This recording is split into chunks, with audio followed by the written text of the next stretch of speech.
अस्सलामु अलैकुम। हमारे चैनल हिकायत ज़माना में खुश आमदीद। उम्मीद है सब खैर खैरियत से होंगे।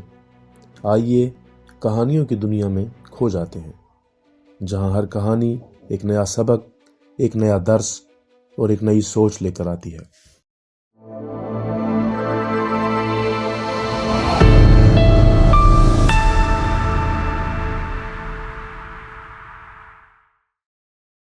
तो बढ़ते हैं अपनी आज की कहानी की तरफ।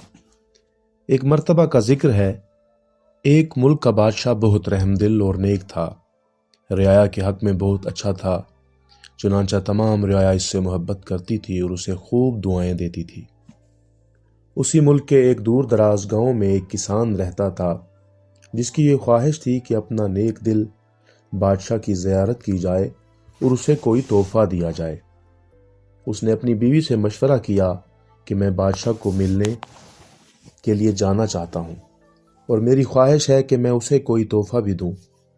तुम मुझे मशवरा दो कि मैं बादशाह के लिए क्या तोहफा लेकर जाऊं।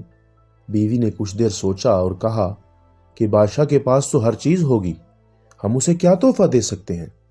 हाँ, मेरा एक मशवरा है कि हमारे घर के पास बहने वाले चश्मे का पानी बहुत मीठा और ठंडा है और ऐसा पानी पूरे मुल्क में कहीं भी नहीं होगा, हत्ता के बादशाह के पास भी नहीं होगा। तो तुम उसके लिए ये पानी ले जाओ। किसान को यह तजवीज़ पसंद आ गई और उसने अपने चश्मे से पानी के 2 घड़े भरे और अपने गधे पर लाद कर बादशाह से मुलाकात के लिए रवाना हो गया। कई हफ्तों के सफर के बाद किसान बादशाह के महल तक पहुंच गया और उससे मुलाकात की इजाजत चाही।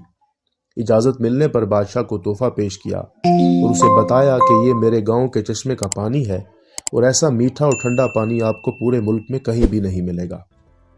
बादशाह के इशारे पर वजीर ने घड़े का ढक्कन उठाया तो कई हफ्तों के सफर की वजह से पानी में बदबू पैदा हो गई थी। वजीर ने बादशाह की तरफ देखा तो बादशाह ने उसे खामोश रहने का इशारा किया और बाआवाज बुलंद कहा कि हम इस तोहफे से बहुत खुश हुए और खजांची को हुक्म दिया कि इस किसान के घड़ों को सोने से भर दिया जाए। किसान बहुत खुश हुआ।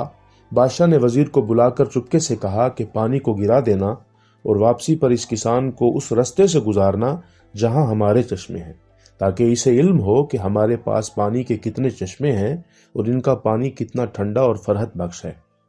चुनांचा जब किसान को इनामात देने के बाद इन चश्मों के पास से गुजारा गया तो वो समझ गया कि इसका तोहफा कितना हकीर था, लेकिन बादशाह ने इसके हकीर तोहफे को भी कबूल करके इसे इनाम से नवाजा। इसके दिल में बादशाह के लिए मोहब्बत और अकीदत और भी बढ़ गई। तो दोस्तों, हमारी इबादत का भी यही हाल है।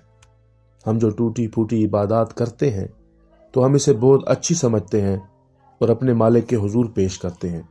इन इबादत की हकीकत मालूम होने के बावजूद वो मालिकुल मुल्क ना सिर्फ उन इबादत को कबूल करता है बल्कि इनाम के तौर पर बेशबहा नेमतों से भी नवाजता है। हालांकि उसे हमारी इबादतों की ज़रूरत नहीं है। खालिक कायनात की इबादत के लिए तो उसके लाखों करोड़ों फरिश्ते ही काफ़ी हैं। अल्लाह पाक से दुआ है कि हमारी आजिज़ाना इनकसाराना इबादत को अपनी बारगाह में कबूलियत का शर्फ बख्शे। आमीन। दुआ करते हैं कि आपकी ज़िंदगी खुशियों से भरी रहे, आपका दिन अच्छा गुजरे और आपकी रात सुहानी हो। अल्लाह ताला आप सबको अपनी हिफ्ज़ व अमान में रखे। मिलते हैं अगली कहानी के एपिसोड में।